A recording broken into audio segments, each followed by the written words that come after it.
আসসালামু আলাইকুম। আজ আমি আপনাদের শোনাবো এক অনন্য গল্প, যেখানে আছে বিশ্বাস, দান আর আল্লাহর রহমতের এক অদ্ভুত শিক্ষা। চলুন শুরু করি।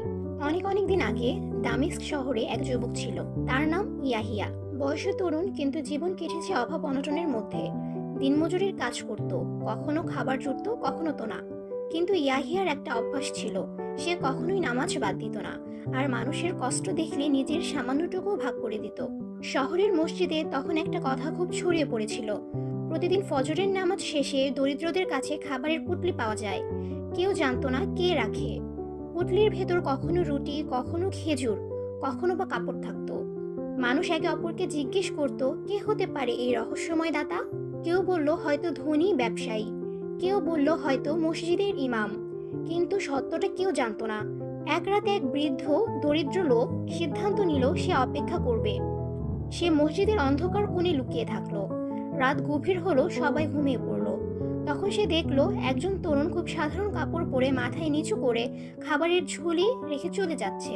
বৃদ্ধ অবাক হয়ে চিনল, সে তো ইয়াহিয়া, সেই গরিব দিনমজুর। পরদিন সকালে বৃদ্ধ ইয়াহিয়ার কাছে এসে বলল, তুমি এত গরিব হয়েও প্রতিদিন দান করো কেন? তোমার নিজের জন্য কিছুই তো থাকে না।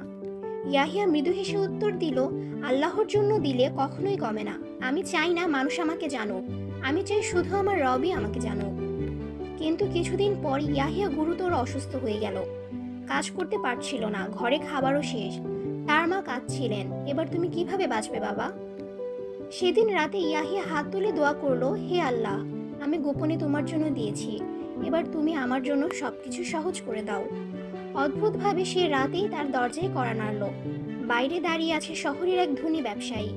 সে বলল, আমি স্বপ্নে দেখেছি এক তরুণ আল্লাহর জন্য গোপনে দান করে, আর আল্লাহ আমাকে হুকুম দিয়েছেন তাকে সাহায্য করতে। সেই তরুণ তুমি। ব্যবসায়ী ইয়াহিয়ার চিকিৎসার খরচ দিল, কাজ দিল, আর ধীরে ধীরে ইয়াহিয়া সুস্থ হয়ে গেল।